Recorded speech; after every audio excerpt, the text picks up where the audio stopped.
Hey students, good morning all. Hope you all doing good. So we are here again with NCERT History class 12th chapter 1st part 10. We are going to do last phase of this chapter. So हम इस chapter के अंतिम पड़ाव पर हैं और आज हम बात करेंगे बाट की। ठीक है, विनिमय बाटों की एक सूक्ष्म या परिदृश्य परिशुद्ध प्रणाली द्वारा तैयार किए जाते थे। विनिमय मतलब जो आदान प्रदान था वो। ठीक है, ये बाट सामान्यतः चर्ट नामक पत्थर से बनाए जाते थे। कौन से पत्थर से? चर्ट नाम का पत्थर था। आमतौर पर ये किसी भी तरह के निशान से रहित घनाकार होते थे। ठीक है, क्यूबॉइड होते थे ये, क्यूब के टाइप के क्यूबॉइड। इन बाटों के निचले मानदंड मतलब निचला जो हिस्सा था उन बाटों का निचला हिस्सा है, सपोज करो ये बाट है। ठीक है, ये वाला जो पोर्शन था, मेरी इतनी ज्यादा अच्छी नहीं है ड्राइंग मगर फिर भी हम बना ही लेते हैं।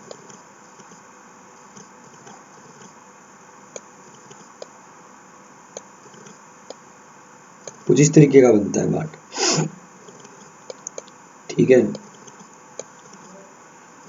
तो ये जो हिस्सा है, नीचे वाला जो हिस्सा है, ठीक है, नीचे वाला जो हिस्सा है, नीचे वाला, ये द्विआधारी मतलब इसके नीचे 1 किलो भी हो सकता था, 2, 4, 8, 16, 32 इत्यादि से लेकर 12,800 तक के मानदंड थे। किलो का नहीं पता था, किलो था या नहीं। ठीक है, मतलब ऐसे मान लिखे हुए थे इन पे भी, ये इतना, ये इतना। और जबकि ऊपर वाला जो था वो दशमलव बताता था, 1.2, 2.2, 1.3, ये मतलब अपने हिसाब से लिख रखे थे उन्होंने। ठीक है, छोटे बाटों का प्रयोग संभवतः आभूषणों और मन्नकों को तोलने के लिए किया जाता था। धातु से बने तराजू के पलड़े भी वहां मिले हैं। ठीक है स्टूडेंट्स, सो अब बात करते हैं प्राचीन सत्ता की। हड़प्पाई समाज में जटिल फैसले लेने और उन्हें कार्यान्वित करने के संकेत मिले हैं। उदाहरण के लिए हड़प्पाई पुरावस्तुओं में असाधारण एकरूपता को ले लो, सभी के सभी एक जैसे हैं, जैसे मृद भांड, मोहरें, बाट तथा ईंटों से स्पष्ट है। महत्वपूर्ण बात यह है कि ईंटें जिनका उत्पादन स्पष्ट रूप से किसी एक केंद्र पर नहीं होता था, जम्मू से गुजरात तक पूरे क्षेत्र में समान अनुपात की थी। उनका जो रेशो था, रेशो वो बिल्कुल समान था।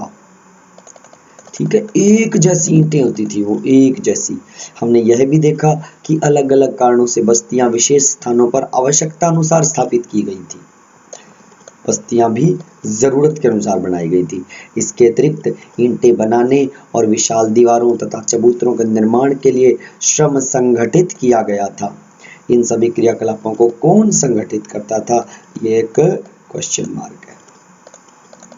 कौन इन सभी कामों को, इन क्रियाकलापों को संगठित करता था? अब बात करते हैं, ये आपने देख ही लिया, एक पुरोहित, एक राजा इस तरीके का दिखाई देता था। ठीक है, चद्दर डाल लेता था कंधे पे। प्रसाद या शासक, सत्ता के केंद्र मतलब जो सत्ता को चलाता है, और सत्ताधारी लोग जो सत्ता पे बैठते हैं के विषय में पुरातात्विक विवरण हमें कोई त्वरित उत्तर मतलब एकदम सही उत्तर नहीं देते। पुरातत्वविदों ने मोहनजोदड़ो में मिले एक विशाल भवन को एक प्रासाद मतलब महल, प्रासाद क्या होता है, महल की संज्ञा दी है, परंतु इससे संबंध कोई भव्य वस्तु नहीं मिली है। एक पत्थर की मूर्ति को पुरोहित राजा की संज्ञा दी गई थी और यह नाम आज भी प्रचलित है। जो हमने देखा अभी, ये पुरोहित राजा साहब थे। ठीक है, ये पत्थर की मूर्ति है, इनको पुरोहित राजा बुलाया गया। ये दिस वन, ये पत्थर की मूर्ति, पुरोहित राजा साहब।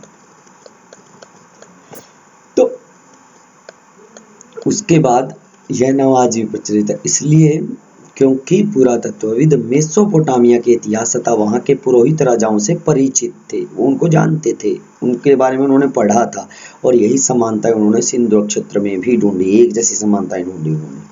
लेकिन जैसा कि अब हम पृष्ठ 323 पर देखेंगे, हड़प्पा की सभ्यता की अनुष्ठानिक प्रथाएं, अनुष्ठानिक मतलब कोई भी धार्मिक कार्यक्रम जो करना हो, प्रथाएं, रिचुअल्स अभी तक ठीक प्रकार से समझी नहीं जा सकी और न ही यह जानने के उपलब्ध साधन है कि क्या लोग उन अनुष्ठानों का उत्पादन करते थे। उन्हीं के पास राजनीतिक सत्ता होती थी। कुछ पुरातत्वविद इस मत के हैं कि हड़प्पाई समाज में शासक नहीं थे और सभी की सामाजिक स्थिति एक जैसी थी, समान थी। दूसरे पुरातत्वविद मतलब पुरानी चीजों के बारे में जानकारी रखने वाले।